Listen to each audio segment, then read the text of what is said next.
everybody, good morning.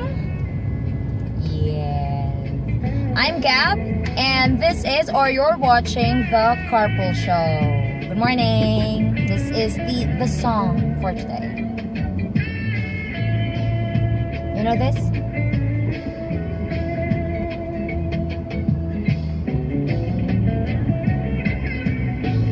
Come on, Bob Marley, sing. About a thing, 'cause every little thing is gonna be alright. Singing don't worry without a thing, 'cause every little thing is gonna be alright. What's up?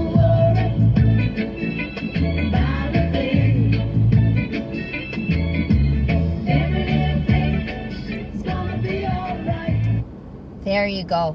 Alright, thank you, Bob Marley, for that wonderful song. So ayun. Happy birthday first to Doktora Sisi Samosa. I miss you, Sisi. Yeah, she's requesting for us to shoot a video in Baguio. Sige, kapag napunta ako dyan sa alam mo na, dyan sa Baguio. So there, happy birthday again, belated happy birthday, Sisi. Belated happy birthday din sa pinsan ko, si John Paul Costorio, JP. Hello. There. So, the topic that I'm choosing for today is forgiving is equivalent to forgetting. Diba? Ang bigat. Right, first off, forgetting. Right, forgiving, when we say forgiving, ano ba talaga para sa atin ang forgiving? So, syempre, binibigay ito sa mga taong what? Nagkasala. Right? So, there, may kasalanan sa iyo yung isang tao, pinapatawad mo na. Meaning, you know, you are accepting this person's apology, right? So this person is sorry, so you're giving this person your forgiveness, right? You try to understand, you try to make sense of what this person did to you. Forgiving. When we say forgetting, well, I guess forgetting, o ano ba yung forgetting? Paglimot, as if parang hindi nangyari, di ba? Limot kalimutan na natin yan. Di ba, kapag halimbawa may exam, nag-review ka, nakalimutan mo, hindi mo nasagutan dahil nakalimutan mo, nawala sa isip mo, wala na, bura, erase, delete. O, di ba? Yan ang forgetting. So, when we say we forgive, is it imperative for us to also forget?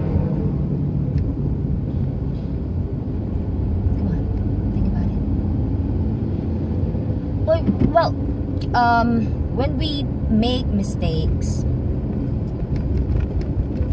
we, you know, as a thinking, critical adult or human being, what we do is we try to learn from that mistake.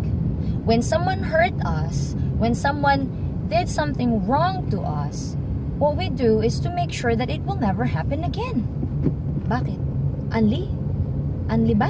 Anli ba ang ano mo? Nararamdaman mo? Anli shield sa sakit? Ganyan? Vitamins? Ang datingan? No, right?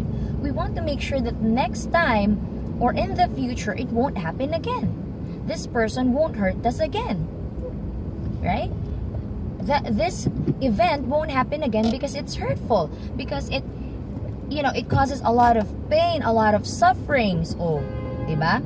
So when we forgive, yes, we try to make sense of the things that happen, right? We try to understand and, you know, learn what are, ano yung mga nangyari? What are the things that happen? What are the things that make it hurtful? Ano yung naging mali? What is something that we did wrong? What is that person did wrong to us?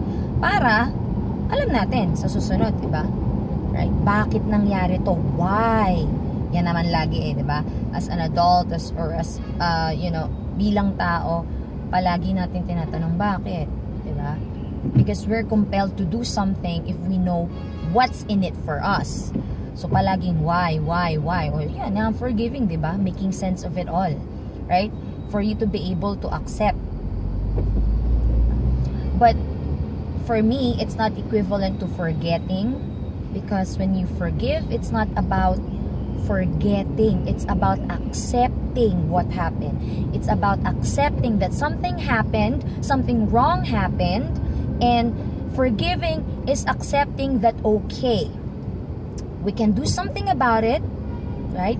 We can learn from it so we can have, a better relationship or a better life, right? So, kung ganon, kung forgive is equals to forgetting, paano mo gagawin yun kung kakalimutan? Di hindi ka nag-forgive. Ibig sabihin, just let it pass. Balak yun. Right? So, nag-cheat ka or niloko mo yung isang tao na sabi mo babayaran mo yung utang mo pero tinakbuhan mo. Ano pa? Sabi mo sa nanay mo nag-aaral ka but hindi naman pala because nag-a-addict ka. What? When we say forgiving, okay, we'll try to understand why it happened, what happened, and what can we do about it. There. Accepting. That's forgiving. When we say forgetting, parang hindi ka na nag-addict. Ganon. We say forgetting, parang hindi ka na nag-cheat. Diba? Parang wala lang. Wala na. Hindi pwede yun, diba? How can you learn from something if you can't remember what happened? How can you remind yourself? How can you make sure that, oh my God, that was just plain stupid. Ay, no. Talaga naman mga sasakyan. Going back. How can you remind yourself na malito kung kinalimutan mo, inerase mo sa isipan mo yung nangyaring yun? Diba? Ulit-ulit yun. Ulit-ulit. Parang pag nabubugbog ng asawa, kalimutan na natin para sa mga bata and all na parang hindi nangyari. O pwedeng swerte kung hindi na mangyari. Good. Right? Ibig sabihin, you know na mali yun. Paano malalamang mali yun? Kasi you remember from your experience. Remember, hindi forget. That's my opinion. Right? Forgiving is not equivalent to forgetting. Forgiving is accepting and not forgetting. Forgiving is remembering what happened. It's not about forgetting things. Because when you forgive, you accept things. You try to understand things in order for you to accept that something, right? So at the end of the day, you'll be able to do something about it and make sure it won't happen again. Because apologizing, you can't do that all the day. Every time that you made a mistake, syempre, kapag mali, hindi mag-sorry, but, only sorry. God, what's going on with these people? You can't just, make mistakes, forget, and then make mistakes again.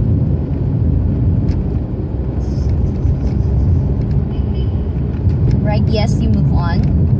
Right? Moving on meaning everything is settled.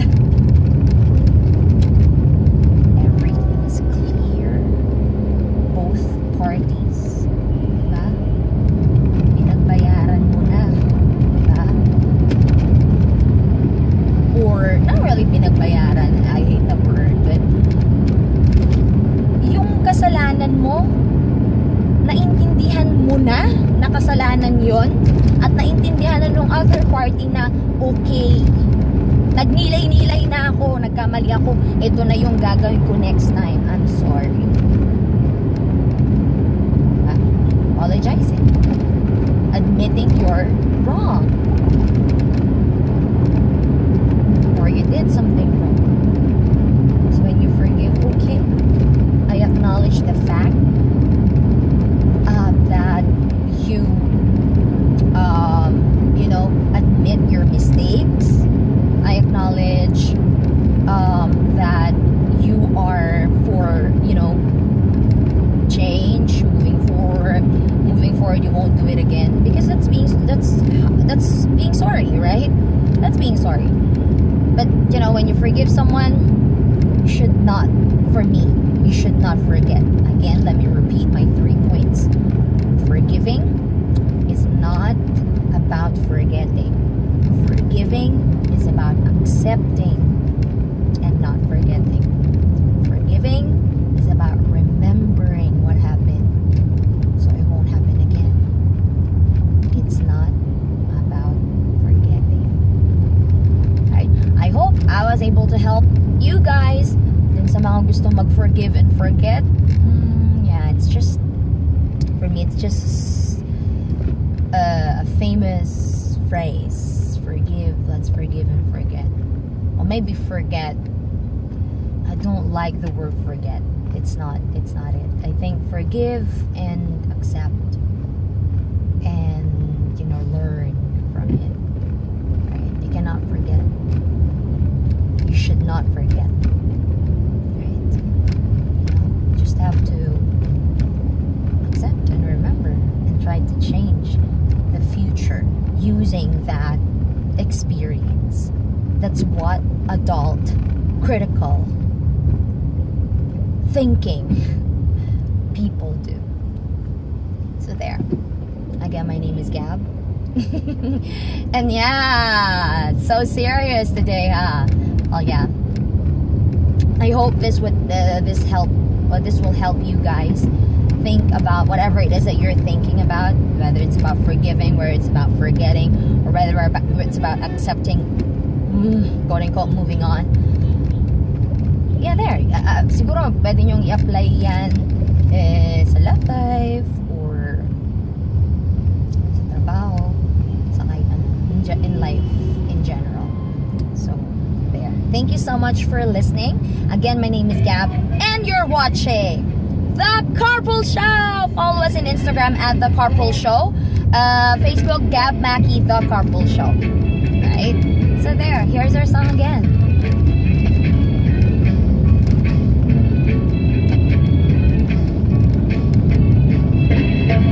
Don't worry about a thing, 'cause every little thing is gonna be alright. Saying don't worry about a thing, 'cause every little thing is gonna be alright. Rise up this morning, smile with the rising sun. 3 little birds by my doorstep, singing sweet song.